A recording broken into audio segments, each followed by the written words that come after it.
My name is Nataliya Moon. I'm a certified functional medicine coach. In this video, let's talk about lab testing. So if you might already know from my previous videos that I've struggled with my own health journey. I dealt with debilitating fatigue. I found that there was mold in our house. Found a mushroom. If you want to hear all the drama, go find that video. So I was compromised by mold mycotoxins. I've dealt with gut issues for years, and I couldn't find any answers. And that was very frustrating. But the silver lining is that it led me to being here and doing what I'm doing right now. And I'm very passionate about it. I am not completely in the clear when it comes to my own health journey. Now, that whole mold experience, when we found mold, moved out, it happened almost 2 years ago. And to put it into perspective, it takes a long time to heal, to detox, to rebalance your gut microbiome. And so I've improved so much. My energy is back. I'm sleeping better. So many improvements. My hormones are more balanced, but there are still some things that were out of balance. And so beginning of this year, I decided, well, it's time to rerun some of my lab tests.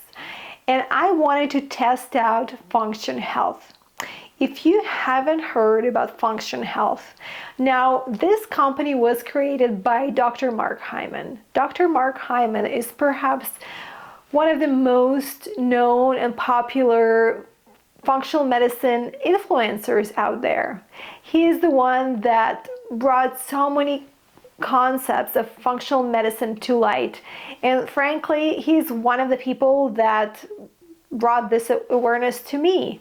And he was one of the people that kind of put me on the path of research and led me to functional medicine.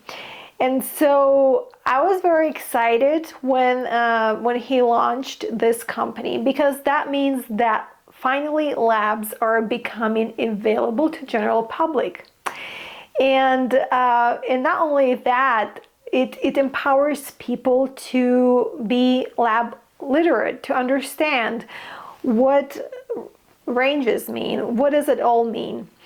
And so it was an exciting step towards the future, where I believe there will be more companies like this, and this will be just widely available, because that's how we're going to, so to say, biohack our health, by tracking our progress and focusing also on prevention.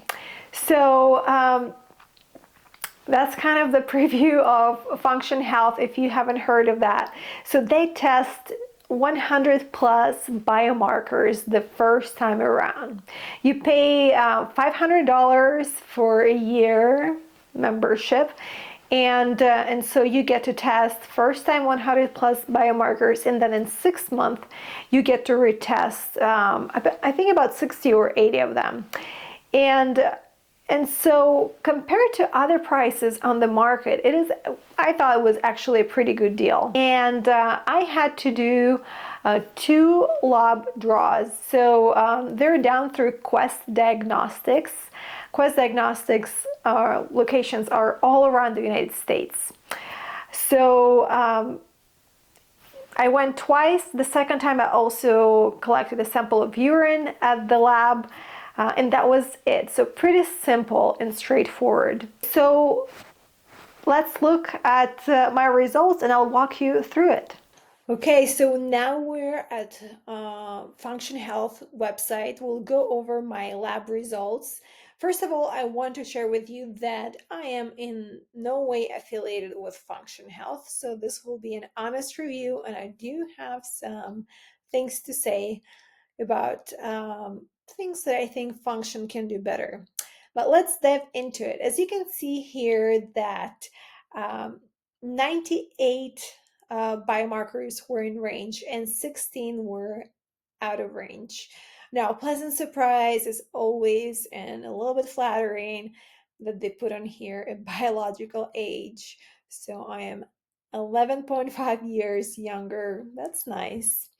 Okay, so if you scroll down actually here, you see different categories. I do like that everything is organized by categories. So you have autoimmunity, blood, environmental toxins, heart, immune regulation, liver, nutrients, stress and age and urine. Now here we have biological age, electrolytes, female health, heavy metals, kidneys, metabolic health, pancreas, and thyroid. There is some crossover with certain biomarkers. Now, as you see, the most of them were in autoimmunity and then the heart, and then a few, just one in metabolic health, and two nutrients were out of range. And we'll get into that. So let's go to all biomarkers, and we'll start from the beginning.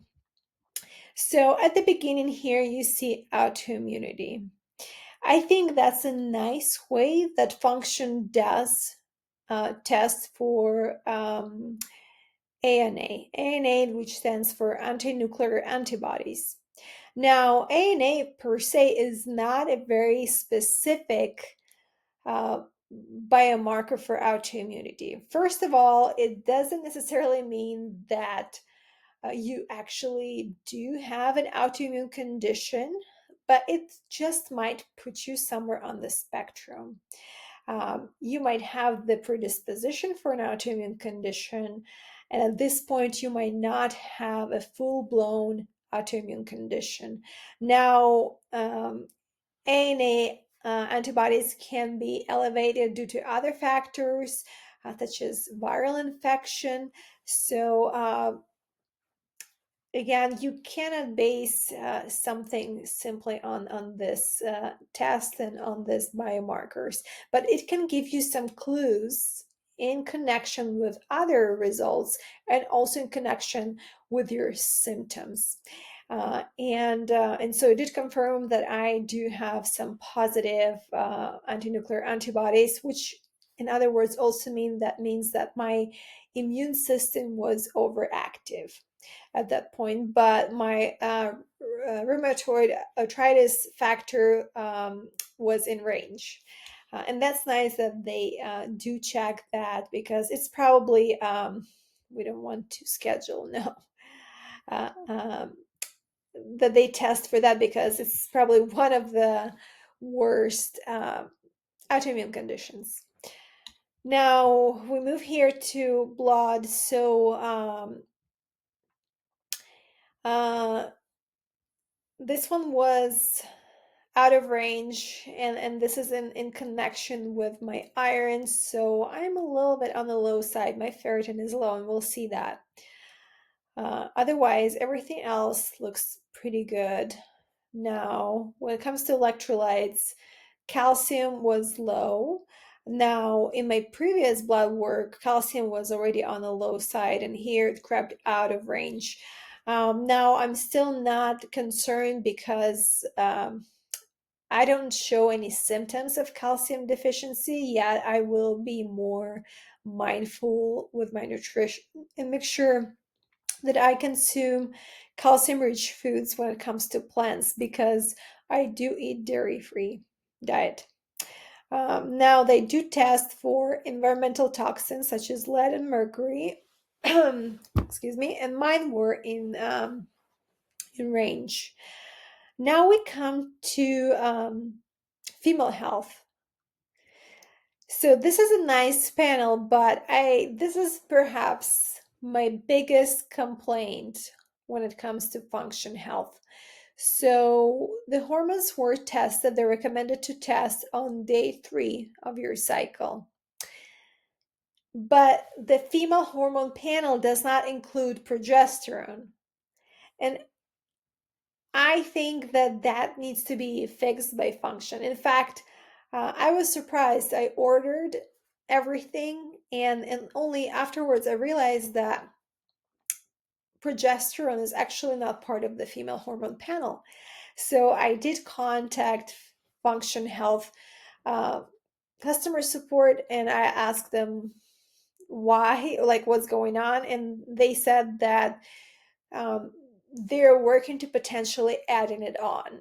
Yes, functional, please add progesterone because otherwise I feel like it's a big disservice to women, as progesterone is perhaps that hormone that you start to lose first as you start heading into perimenopause.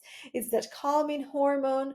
Progesterone balances out estrogen. So if you're low on progesterone, you might be dealing with what's known as estrogen dominance, heavy bleeding. You will be irritable before your period starts, will be experiencing more disrupted sleep, and so on. So many common symptoms that so many women are dealing with, and also stress is going to steal your progesterone.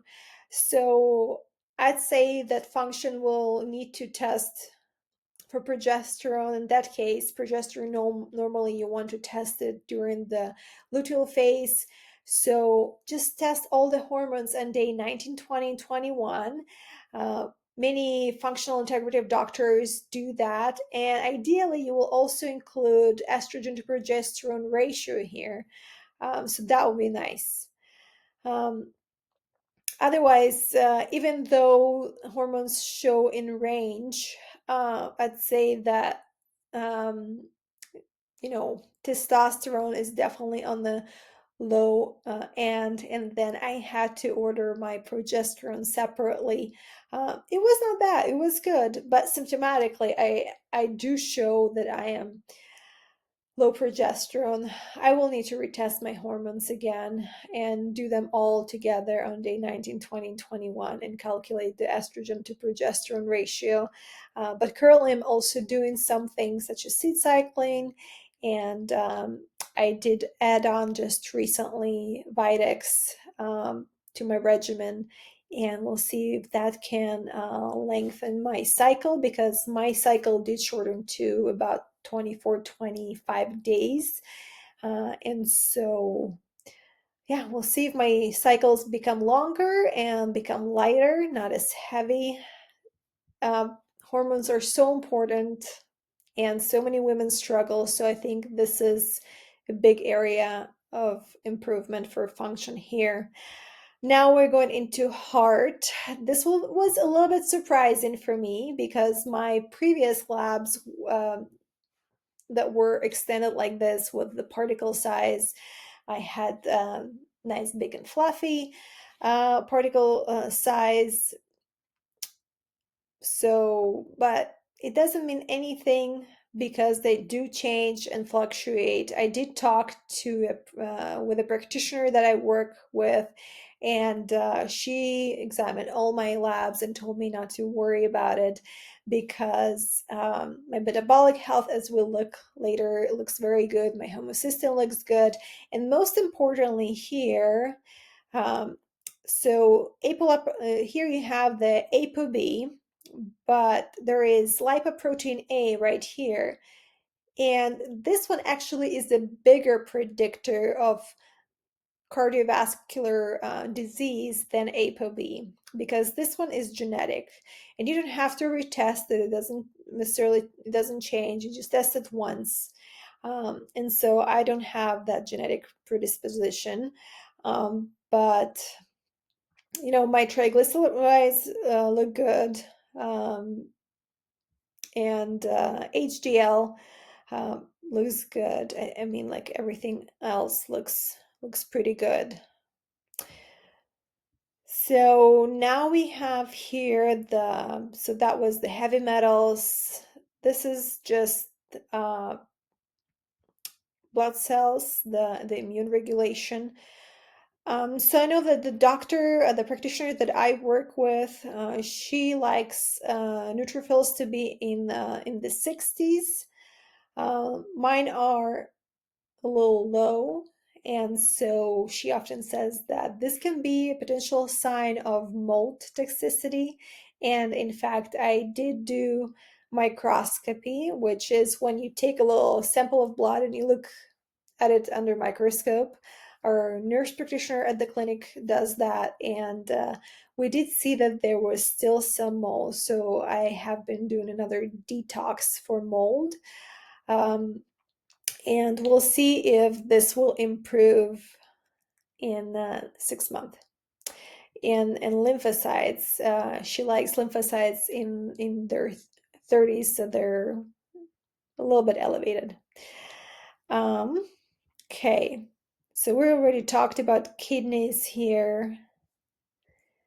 Liver, and liver looks good. Now here, metabolic function. I do like that they have extended metabolic function, fasting glucose, hemoglobin A1C, which is an average of blood glucose over the past 3 months. You have your fasting insulin, and mine looks better. It was higher last time. So it's more in that optimal range. I would say that, the optimal range probably is between 2 to 5 or 2 to 6. Of course, you want it, if you will have it lower, it's even better. Uric acid, you don't want it above 5.5. I don't know if you read the book Drop the Acid by Dr. Perlmutter. He explains how uric acid connects to this. Uric acid normally is known more for gout, that joint pain. And here we come into nutrients. So we already talked about calcium. Now ferritin, this is definitely my pain point. Now over the past, I don't even know how many years, many years, I've struggled with low ferritin. Now ferritin is the storage of iron. And mine just kind of was always around this number, sometimes lower than 10, sometimes it was 8 or 9. And I really struggled bringing it up above 20. So doing more investigation, because as you will see in the future videos that I will do, I will also do another review of the stool test called GI map. This is a functional medicine test, and I will be showing you what I found. Now this will be my 3rd test. I have done 2 in the past years, and I did have H. pylori in the past. Now gut and imbalanced gut microbiome, opportunistic bacteria. H. pylori is known to lower the acidity in the gut, so you will not have as much stomach acid. You need a good stomach acid to absorb iron, and also it will steal your iron from you. So that's something to consider. And leaky gut and just gut health is a big player when it comes to nutrients. So this one is perhaps will be the biggest one that I will be addressing this year. Homocysteine looks good. And as you can see, it's nice to see all the other nutrients. Now this one, the methylmalonic acid. So this one, my understanding, it's an expensive test that function did include, but it's a more sensitive marker for vitamin B12. And so it is nice that they have included that, because B12 deficiency sometimes can go under the radar. It's hard to see it on the labs, and so many people are now on plant-based diet, so it's good that they test it this way. And they're also checking the omega-3s and omega-6s, vitamin D, and zinc. I did wish that they would also check copper. I did order copper separately, because I was curious to see this copper and zinc ratio, which I know that copper and zinc have to be balanced out, and that when copper gets too high or too low, it's kind of Goldilocks, they balance each other out, is that you start seeing certain symptoms. You can look into that and do your own research, but I did order my copper separately. It was slightly above zinc. It wasn't 1-to-1 ratio, but it wasn't bad. And then you have here pancreas, stress and aging. Again, DHEA we saw before as part of the hormonal panel, because DHEA is also the precursor for testosterone, and then you have here morning cortisol. Thyroid function, so it's nice that they do an extended panel versus simply doing thyroid stimulating hormone TSH. And so not only here you have hormone antibodies, which are in range, but one thing to note about thyroid antibodies, now I do have my previous lab work, and I do have one when where thyroglobulin was elevated, which can be a sign of autoimmunity. And I did have my TPO at one point. It was 23 and then 12. I can't remember. And so this one, I'm still thinking that maybe potentially I could be on the spectrum for Hashimoto's. It's just that right now that I'm very diligently gluten-free and I'm working on my gut and I'm just, addressing all these things, just reducing and calming the inflammation and calming the immune system, that my thyroid antibodies looked very good.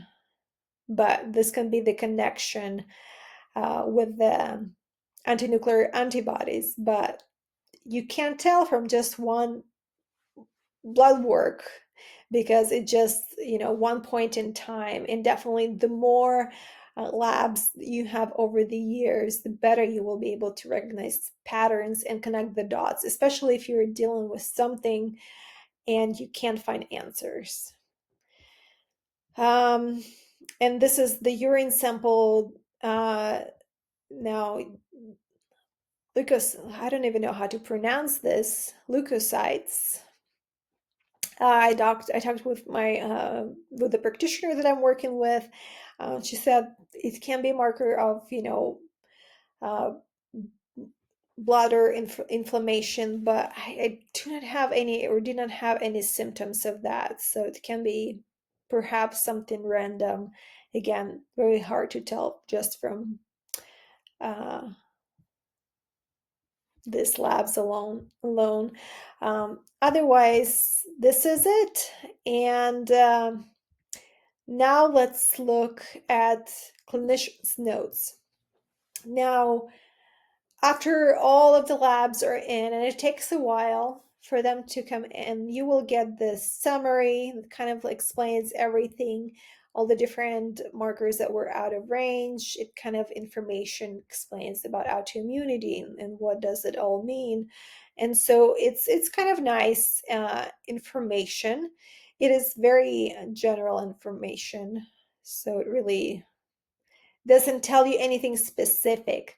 But I think that's the nice thing, is that then you can take this information to your doctor or to a functional medicine or integrative medicine practitioner that you're working with, and then you can talk more about it and come up with a personalized plan. Now, they do put like what they call an action plan. So here, like the foods that they recommend, and then let's see, to limit these foods, which is pretty standard. And then now you have supplements. Now, I'm not sure about the supplements that they recommend. I mean, yeah, definitely omega-3 fatty acids. It's kind of a maintenance supplement I'm already taking, and vitamin D. Now, berberine, red yeast, and alpha lipoic acid. I wouldn't just start taking supplements willy-nilly, like all of them, just based on these recommendations. And I'd say you need to talk to your doctor. Now, to summarize my experience with Function Health, I did enjoy it. I do think there is that one major thing that needs to be improved on with female hormone panel. Otherwise, I think this is a great company. And the biggest thing is that it's so empowering for people to be champions, to become champions of their own health, to understand their labs. Now, as a health coach, this is not my area of expertise. This is not something that I do. I don't really interpret or diagnose or prescribe. I focus on lifestyle changes. But as a patient, as somebody who struggled with my own health issues, I also know that sometimes it's hard to find the practitioner that will get to the root cause. And I even work with a number of different functional medicine practitioners, and I had to switch them because one was not fluent in mold illness, and so I was just not getting better over the years. And so that also led me to learning and researching and taking matter into my own hands. And I think that's what many of us will need to do. Educating ourselves, becoming more body literate, understanding labs better so that you can help yourself.